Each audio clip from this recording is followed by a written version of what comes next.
Dr. L. Muruganji. My warm welcome to the ministers. After the briefing, we will take some questions relating to the cabinet decisions. Over to the Honorable Minister, sir. धन्यवाद जयदीप जी। आज माननीय प्रधानमंत्री नरेंद्र मोदी जी के नेतृत्व में cabinet की बैठक हुई जिसमें कुछ महत्वपूर्ण निर्णय लिए गए हैं। मैं आप सबके बीच में उसकी जानकारी देने के लिए आया हूं। जैसे आपको जानकारी है कि बहुत लंबे समय से लद्दाख को केंद्र शासित प्रदेश बनाने की एक लंबी मांग थी। उस सपने को पूरा भी नरेंद्र मोदी जी की सरकार ने किया और 15 अगस्त 2020 को स्वतंत्रता दिवस पर अपने उद्बोधन में माननीय प्रधानमंत्री जी ने लद्दाख के क्षेत्र के लिए कुछ घोषणाएं भी की थी। उसको लेकर बड़े निर्णय आज दो किए गए हैं। तो केंद्र शासित प्रदेश लद्दाख में 750 करोड़ रुपए की लागत से सेंट्रल यूनिवर्सिटी की स्थापना की जाएगी।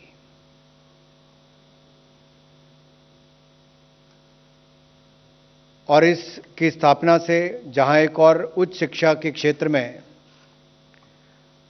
क्षेत्रीय असंतुलन को दूर करने का प्रयास होगा, क्षेत्र में बौद्धिक विकास को सहायता मिलेगी और इसके साथ साथ लद्दाख में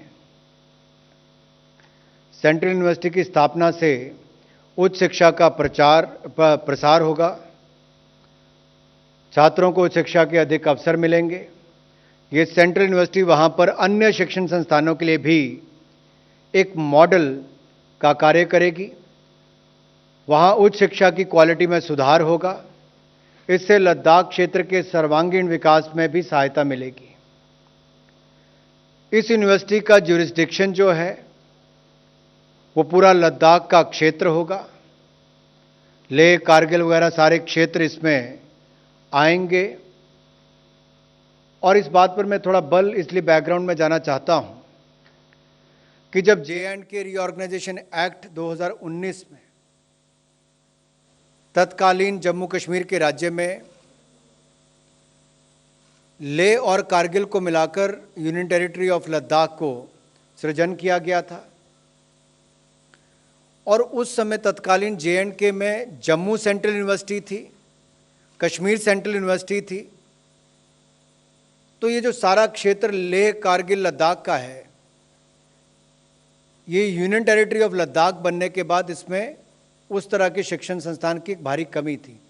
तो 750 करोड़ की लागत से central university union territory of Ladakh में स्थापित की जाएगी, जिसमें लेह, कारगिल वाले सारा क्षेत्र जितना है वो इसके अंतर्गत आएगा। दूसरा बड़ा निर्णय जो है, पहाड़ी राज्य है। मैं स्वयं पहाड़ी राज्य से आता हूं, लेकिन यहां की परिस्थितियां तो और भी चुनौतीपूर्ण हैं और उसमें विशिष्ट आवश्यकताओं के अनुरूप विकास कार्यों को गति देने के लिए एक इंटीग्रेटेड मल्टीपर्पस कॉरपोरेशन की स्थापना करने का निर्णय लिया गया है। इंटीग्रेटेड मल्टीपर्पस कॉरपोरेशन की स्थापना करने का निर्णय लिया गया है। ये कॉरपोरेशन लद्दाख में उद्योग, पर्यटन, परिवहन सुविधाओं के विकास और स्थानीय उत्पादों और हस्तशिल्प की मार्केटिंग जैसे महत्वपूर्ण कार्य करेगा। ये कॉरपोरेशन इंफ्रास्ट्रक्चर के निर्माण में भी एक सहायता उपलब्ध करवाएगा और ये कॉरपोरेशन इंफ्रास्ट्रक्चर के निर्माण के लिए लद्दाख की मुख्य कंस्ट्रक्शन एजेंसी के रूप में भी कार्य करेगा। सो इससे वहां पर विकासात्मक कार्यों को बल मिलेगा, गति मिलेगी। इसका जो गठन होगा, जो स्थापना होगी, इस कॉरपोरेशन को कंपनीज एक्ट के अंतर्गत गठित किया जाएगा। ऑथराइज शेयर कैपिटल इसकी 25 करोड़ होगी और जो सालाना व्यय इसके ऊपर होगा वो लगभग 2 करोड़ 42 लाख रुपया होगा।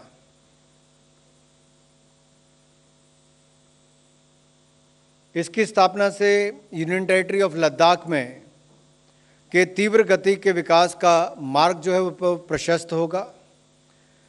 केंद्र शासित प्रदेश लद्दाख का समावेशी और एकीकृत विकास हो, इसी मंशा से इसको माननीय प्रधानमंत्री जी के नेतृत्व में मंजूरी मिली। इससे क्षेत्र की जनता का भी सामाजिक आर्थिक विकास होगा, रोजगार के सृजन भी इसी के माध्यम से होंगे और विकासात्मक कार्य गतिविधियों को भी बल मिलेगा। आत्मनिर्भर भारत जहां उसको बल, ये पिछले निर्णय जो मैंने कहे उससे भी बल मिलेगा। स्टील एक ऐसा क्षेत्र है, अब मिनिस्ट्री ऑफ स्टील को लेकर एक और बड़ा निर्णय आज किया गया है, जिससे आत्मनिर्भर भारत को भी बल मिले, मैन्युफैक्चरिंग को बल मिले, मेक इन इंडिया को बल मिले। आप सबको जानकारी ही है कि भारत क्रूड स्टील में दुनिया का दूसरा सबसे बड़ा उत्पादक है, लेकिन जब स्पेशलिटी स्टील की बात आती है तो बहुत सारा स्टील हम दुनिया भर से आयात करते हैं। तो आयात कम हो, एक तरह से ना के बराबर हो, अपनी क्षमताओं को बढ़ाना है, तो उसके लिए 6,322 करोड़ रुपए की पीएलआई स्कीम स्पेशलिटी स्टील के लिए आज मंजूरी दी गई है। तो speciality steel production link incentive scheme के अंतर्गत लाकर इसको 6,322 करोड़ रुपए की आज मंजूरी दी गई है। इससे मैन्युफैक्चरिंग को बल मिलेगा, आयात कम होंगे, 5,25,000 रोजगार के अवसर उत्पन्न होंगे, 68,000 सीधे तौर पर होंगे। और यही नहीं,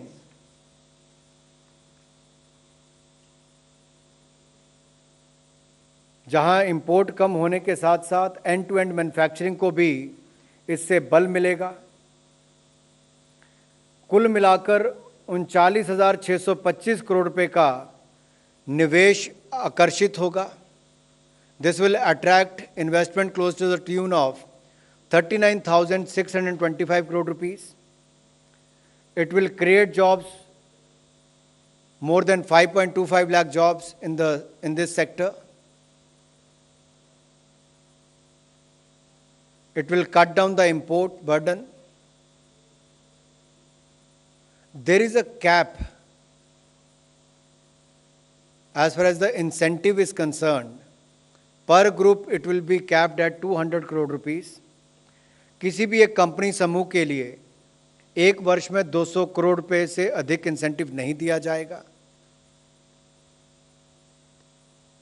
और कुल मिलाकर देखा जाए तो ये डिमांड ड्रिवन स्कीम है कि जिन जिन क्षेत्रों में इस स्टील की मांग थी उसको ही आधार बनाकर इसको मंजूरी दी गई है। इससे देश की जो आवश्यकता है उसकी पूर्ति होगी।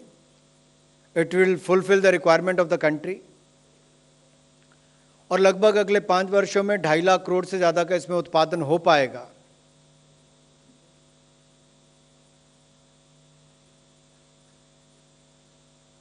इससे हमारे एक्सपोर्ट को भी बल मिलेगा, निर्यात को भी बल मिलेगा। ना केवल इससे देश की आपूर्ति होगी बल्कि निर्यात करने के भी अवसर मिलेंगे।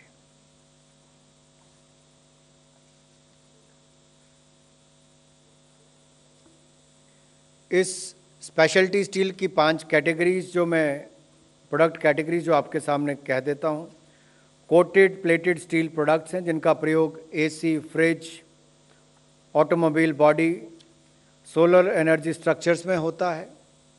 दूसरा है high strength wear resistant steel जिसका प्रयोग कंस्ट्रक्शन इक्विपमेंट में ऑयल एंड गैस की transportation pipes, boilers, pressure vessels, LPG cylinder, armour bodies में होता है। तीसरा है स्पेशलिटी रेल्स जो हाई स्पीड रेल्स में यूज़ होती हैं। चौथा है अलॉय स्टील प्रोडक्ट्स और स्टील वायर्स जिनका प्रयोग क्रैंकशाफ्ट, वॉल्स, बॉल बेयरिंग या गाड़ियों के टायर के लिए होता, टायर ट्रेड्स के लिए होता है। पांचवा है इलेक्ट्रिकल स्टील जो कि आपके ट्रांसफार्मर या इलेक्ट्रिक मोटर्स में प्रयोग किया जाता है। ये विभिन्न कैटेगरियों के लिए पूंजी निवेश और उत्पादन में वृद्धि के अलग अलग लक्ष्य होंगे और चयनित कंपनियों को विभाग के साथ एक मेमोरेंडम ऑफ अंडरस्टैंडिंग करना होगा और पूंजी निवेश और उत्पादन में बढ़ोतरी और दोनों लक्ष्य को प्राप्त करना होगा। इस योजना से जहां एक और 6,322 करोड़ रुपया स्पेशलिटी स्टील के प्रोडक्शन लिंक इंसेंटिव स्कीम के अंतर्गत दिया जाएगा अगले 5 वर्षों में, वहीं पर जैसा मैंने आपको कहा लगभग 40,000 करोड़ रुपये का इसमें निवेश भी आएगा। 5.25 लाख लोगों को रोजगार के अवसर भी मिलेंगे। धन्यवाद। Thank you, sir. We will now take a few questions related to cabinet decisions. Number 16.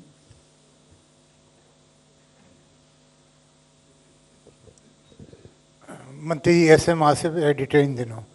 मेरा सवाल है कि आपने जो सेंट्रल यूनिवर्सिटी का अनुमानित लागत बता दिया, ये कितने दिनों में ये शुरू हो जाएगी लद्दाख में, पहला। और दूसरा ये है कि जो आपने एक कॉरपोरेशन नियुक्त की है, वो क्या इंडस्ट्री लगाने में सारी एक ही विंडो पर काम होगा क्या? आपने लद्दाख को लेकर बड़े महत्वपूर्ण प्रश्न पूछे हैं। जैसे मैंने कहा, इसका कार्यक्षेत्र लेह से लेकर कारगिल तक का सारा होगा। यूनिवर्सिटी का पहला चरण पहले 4 वर्षों में पूरा कर लिया जाएगा।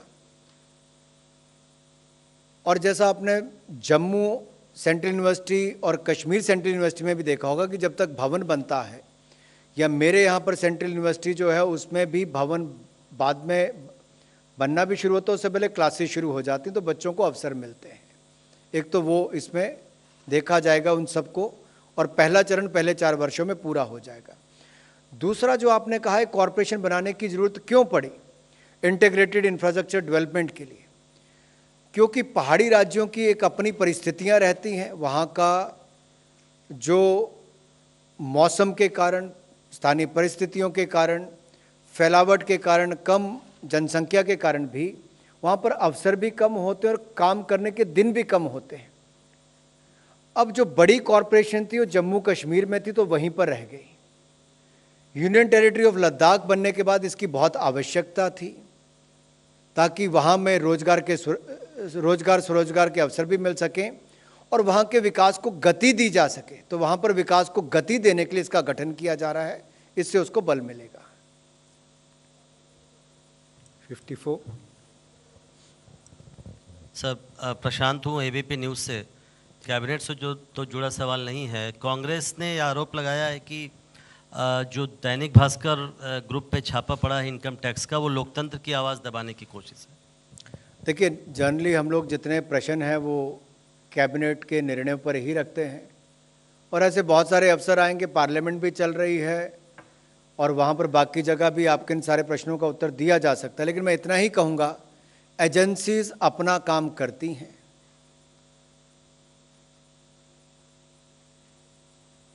उस पर हमारा कोई दखलंदाजी नहीं होती। और दूसरा मैं इतना ही कहना चाहता हूँ, पूरी जानकारी जरूर लेनी चाहिए। कई बार जानकारी के अभाव में भी बहुत सारे विषय ऐसे आते हैं जो सच्चाई या सत्य से परे होते हैं। हो गया बस, चलिए। ये वैसे उससे जुड़ा हुआ ही नहीं, तो अगला क्वेश्चन कोई है? Please, any other question, please, on the cabinet decisions?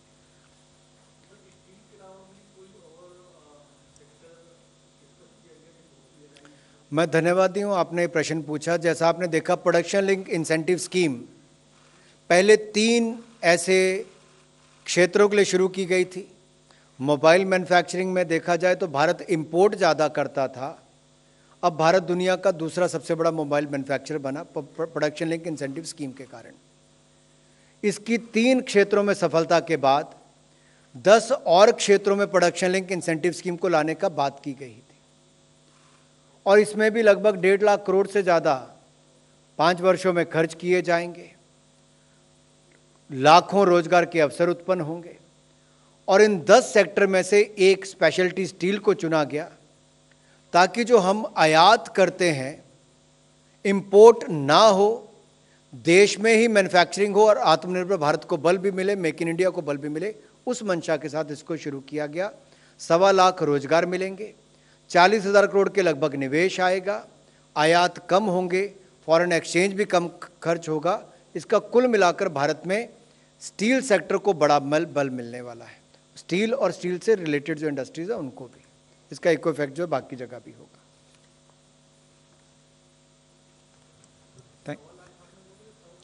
5.25 lakh, 5.25 lakh लोगों को रोजगार।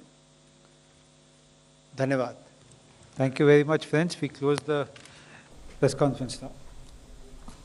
तो आप सीधा प्रसारण देख रहे थे नेशनल मीडिया सेंटर से, जहां